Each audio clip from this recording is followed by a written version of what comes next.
ભગવાન શિવજીએ યશોદાને કહી દીધું કે યશોદા, હું આજ તારી પાસે પદાર્થ લેવા નથી આવ્યો,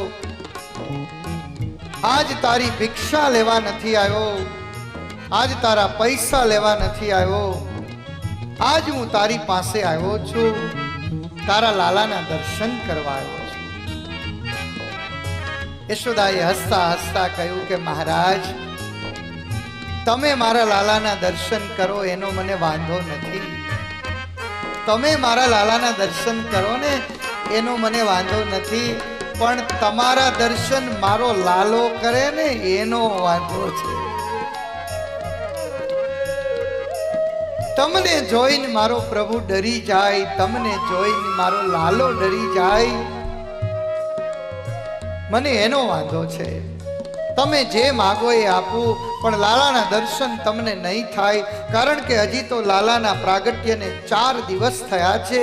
અમારા પરિવારનો રિવાજ છે કે જ્યાં સુધી બાળકના 6 દિવસ પૂર્ણ ન થાય ત્યાં સુધી અમે બાળકને ઘરની બહાર નથી કાઢતા. યશોદા મૈયાએ પ્રેમથી ના પાડી દીધી. ભગવાન શિવજીએ વિચાર કર્યો કે જેના દર્શન કરવા માટે તો હું આવ્યો છું,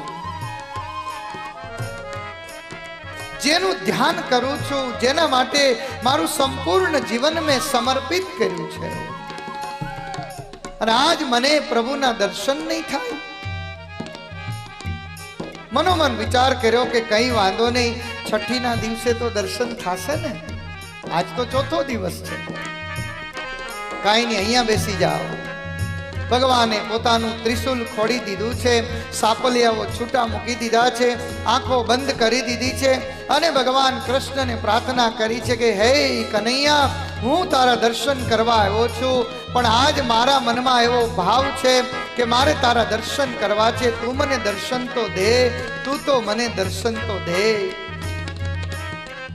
અને આજ ભગવાન શિવ અહીંયા દર્શનની અપેક્ષા રાખીને બેઠા છે.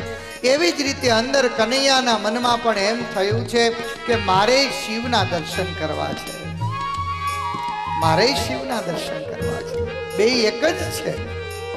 કૃષ્ણ શિવનું ધ્યાન કરે અને શિવ કૃષ્ણનું ધ્યાન કરે. મારે કનૈયાને એમ થયું કે મારે દર્શન કરવા છે, એટલે ભગવાને અંદર રોવાનું ચાલુ કર્યું. યશોદાએ પ્યારથી પ્રભુને તેડી લીધા, તેડી ઘડીક વાહો થપથપાયો, પણ જેમ જેમ કનૈયાને શાંત રાખવાના પ્રયાસ કરે એમ કનૈયો વધારે ને વધારે રડે. વળી વાહો થપથપાવે, વળી કનૈયો વધારે રોવે, વળી વાહો થપથપાવે, વળી કનૈયો રડે. એટલે ઓલી ગોપી કહે છે કે માં, કદાચ છે ને આપણા નાના પ્રભુ છે ને એને કોકની નજર લાગી ગઈ હશે. એટલે માએ કનૈયાને પોતે સુંદર મજાના ઘોડિયામાં પોઢાડી અને ઓલા બેનો નજર ઉતારે ને, તમે ઉતારો નજર કે નહીં? આમ એક લોટો લઈને ગોળ ગોળ ફેરવે, પછી કંઈક મરચા લઈને ગોળ ગોળ ફેરવે, પછી કંઈક બોલે, કોને ખબર હું બોલે. પણ આજ માના હૃદયનો ભાવ હોય છે, માના હૃદયમાં લાગણી હોય છે કે મારા પ્રભુને કોઈની નજર ન લાગે, એટલે મૈયાએ પ્રભુની નજર ઉતારી છે. પાણીના લોટા માથેથી ફેરવા છે, મરચા ફેરવા છે, જઈને ક્યાંક નાખી આવી છે, પણ તોય ભગવાનને આજ તો શિવની નજર લાગી હતી. ગમે એવા મરચા ઉતારો, ગમે એવા લોટા ફેરવો, એ નજર થોડી ઉતરે. અને આજ પ્રભુએ રડવાનું વધારે વધારે ચાલુ રાખ્યું છે. મૈયા લાલાને તેડીને સેજ બહાર નીકળવાનો વિચાર કરે છે, ત્યાં પેલી ગોપી કહે છે કે માં, મને એવું લાગે છે કે કોઈકની નજર લાગી હોય ને, ઓલા મહારાજને જઈને પૂછી આવું, જો એને નજર ઉતારતા આવડતી હોય તો નજર ઉતારી દે. ગોપી આવી છે ભગવાનની પાસે, શિવને આવીને કહે છે કે મહારાજ, નજર ઉતારતા આવડે છે? શિવજી કહે છે કે એ તો મારું મેઇન કામ છે, કોકની નજર ઉતારવી એ તો મારું કામ છે. કોને નજર લાગી? તો કે અમારા લાલાને નજર લાગી છે. કે અરે લાવ લાવ, ઉતારી દઉં, લઈ આવ, જલ્દી લઈ આવ. ગોપી આવીને યશોદાને કહ્યું કે માં, એ મહારાજને નજર ઉતારતા આવડે છે, ચાલને એની પાસે લઈ જઈએ, એ આપણા લાલાની નજર ઉતારી દેશે. મૈયાએ સરસ મજાના લાલાને સુંદર મજાની ગુલાબી રેશમી ગોદડીમાં તૈયાર કરી વિટાળ્યા છે. 4 દિવસનું પ્રભુનું સુંદર સ્વરૂપ છે. લઈને પોતાના બંને હાથથી પ્રભુને આજ ભગવાન શિવની સામે આવીને બેઠી છે. શિવની નજર ભગવાનના ઉપર પડી છે, ભગવાનની નજર શિવજી ઉપર પડી છે. બંનેની નજર એકબીજાની સામે થઈને ત્યાં તો લાલો રડતો બંધ થઈ ગયો. અને લાલાએ રડવાનું બંધ કર્યું ને એટલે તરત જ ભગવાન શિવજીએ કીધું લાવો, અહીંયા લાવો, તમારો લાલો કોઈ દી રડે નહીં એવી નજર ઉતારી દો.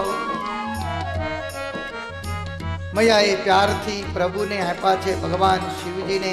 ભગવાને શિવજીએ લઈને પોતાની છાતીએ લગાવ્યા છે, પોતાના માથે લગાવ્યા છે. પોતે આજ અદ્ભુત દિવ્ય આનંદમાં ગરકાવ થઈ ગયા છે. આજ એટલો આનંદ થયો છે, એટલો આનંદ થયો છે. અને એ જ વખતે ભગવાન શિવે કહ્યું છે, યશોદા તારો દીકરો તો બહુ મોટો રાજા થવાનો છે. અને તમે જોજો, કોઈ પણ માં હોય ને એની આગળ તમે એના દીકરાના વખાણ કરો ને એટલે માને ગમે બહુ, ભલે ને ગમે એવો હોય. આજ ભગવાન શિવજીએ કહ્યું કે યશોદા તારો દીકરો તો બહુ મોટો રાજા બનવાનો છે. એટલે યશોદા કહે છે કે તમને જોશ જોતા આવડે ને તો જોઈ આપો ને. ભગવાન શિવજીએ પ્રભુના નાનકડા હાથને આમ પોળો કરવાનો પ્રયાસ કર્યો છે, પણ નાનકડા એવા પ્રભુ હાથની મુઠ્ઠીઓ બંધ છે. આજ શિવજીની આંગળી પકડી લીધી છે. આજ શિવજી મનોમન બોલી ઉઠ્યા છે કે હે પ્રભુ, આમ મારી આંગળી કાયમ પકડેલી રાખજે મારા બાપ, મારી આંગળી કાયમ પકડેલી રાખજે. ભગવાનને લઈને ભગવાનના ચરણારવિંદને આમ માથે ચડાવ્યા. ઘડીક ભગવાનનો હાથ ખોલે, ઘડીક ભગવાનનો આ હાથ ખોલે, આમથી તેમ શિવજી કરી રહ્યા છે. અંતે યશોદા કહે છે કે જલ્દી જોશ જોઈ આપો, હવે મારો લાલો ભૂખ્યો થયો છે, એને મારે હવે ધવરાવવો છે. શિવજી કહે છે કે એક કામ કર, આના હાથની રેખાઓ કઈ દેખાતી નથી, કપાળમાં હજી કઈ લખાણું નથી, તું મને પ્રશ્ન કર, હું જોઈ આપું. એટલે યશોદાએ પહેલો પ્રશ્ન કર્યો, મારો દીકરો, તો કે તારો દીકરો મોટો રાજા થશે. પછી બીજો પ્રશ્ન કયો હોય બેનોને? પેલા તો સુખ, પછી બીજો પ્રશ્ન હોય કે ભણવાનું. અરે એ તો સ્વયં વેદનો પારંગત બનવાનો છે. તમામ વેદો, તમામ ઉપનિષદો જેના મુખમાં નિવાસ કરે છે. ઓ માં તો ખુશ થઈ ગઈ. પછી ત્રીજો પ્રશ્ન બેનો કયો પૂછે ખબર? પહેલો પ્રશ્ન સુખ, બીજો શિક્ષણ, અને ત્રીજો કે છોકરી કેવી મળશે. હજી તો જન્મીને 4 દિવસના પ્રભુ થયા છે, પણ આજ યશોદાજીએ શિવને પૂછ્યું, પ્રભુ આને છોકરી કેવી મળશે? ભગવાન શિવજીએ આંખ બંધ કરીને આંખ ખોલીને ઘડીક આંખો પટપટાવી આમથી આમ, કઈ બોલ્યા નહીં. એટલે યશોદાજી કહે છે કે બોલો તો ખરા. તો કે છોકરી તો બધી હારી મળશે, પણ એવું કહે છે કે છોકરીને વહુને એટલે કે વહુને સાસુને બનશે નહીં.